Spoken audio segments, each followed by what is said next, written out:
I was born in Iraq. I woke up to the world with a nice family, a very good hard-working father, an incredible hard-working mother, a beautiful younger sister, and a smart little brother. In 1975, I finished high school. The world for me was like a beautiful game.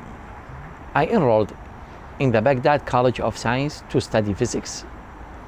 After I finished 1 year of college, I got the chance to sign a contract with Iraqi Airways to work as an aircraft maintenance engineer. It was a challenge and a new adventure for me.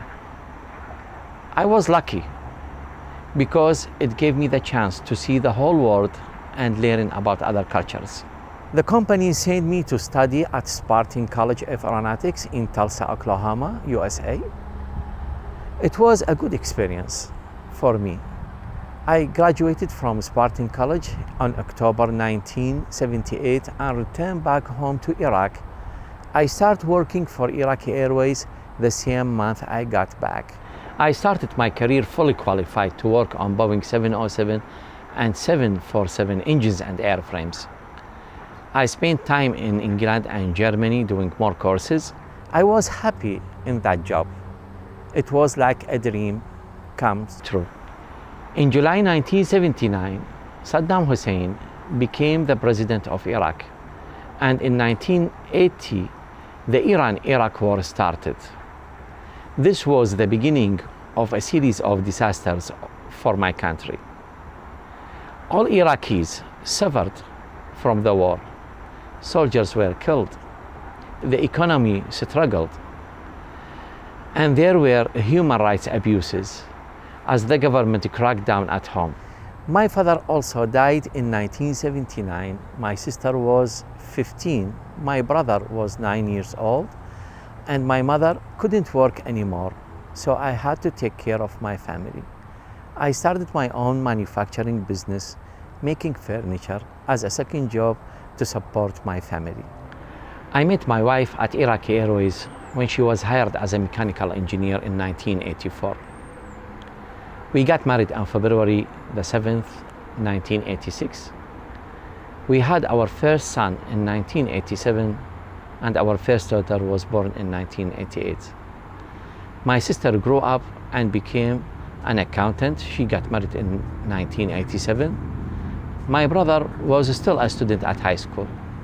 During the whole time, the war between Iran and Iraq was still going, and they were very difficult years. But I was lucky because I was a very effective engineer, and Iraqi Airways couldn't afford to get rid of me and send me to the army, like many others in the company. I was very fortunate not to have to fight in the war. The war ended in August 1988, leaving at least 1 million widows and their children. Yet, we thought that we were going to rebuild our country and start a new life.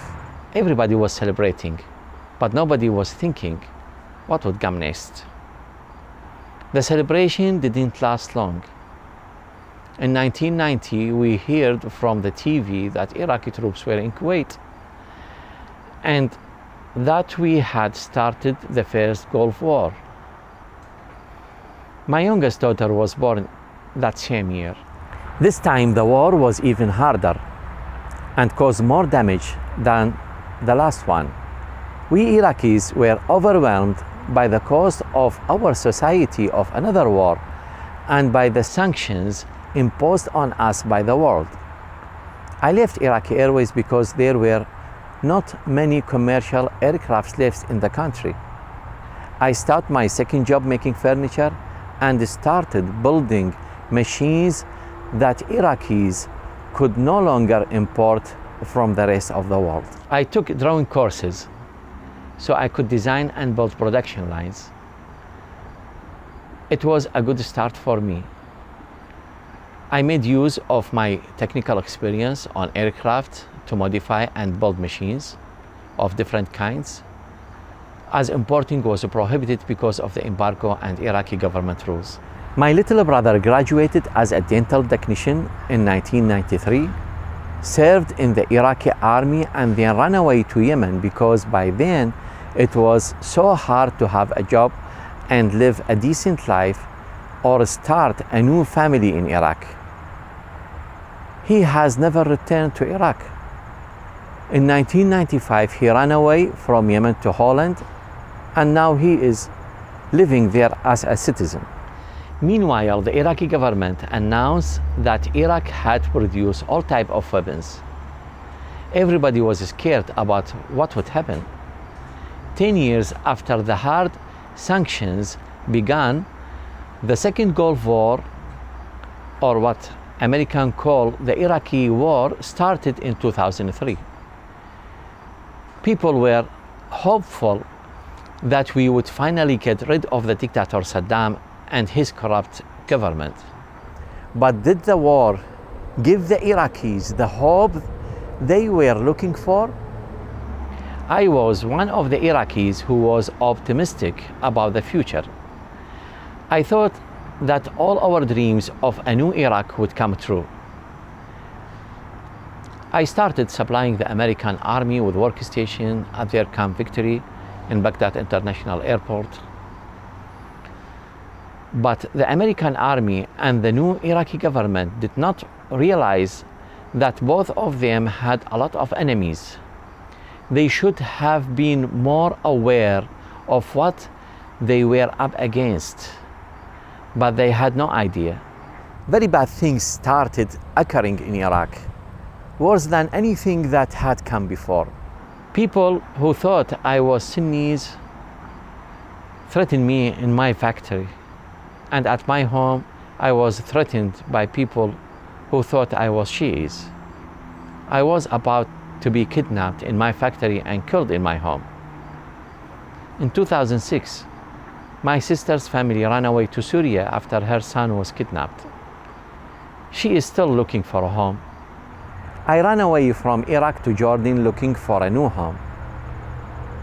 I put all the money I had into a project to let me stay in Amman as a manufacturer, but Jordan would not give me a residency.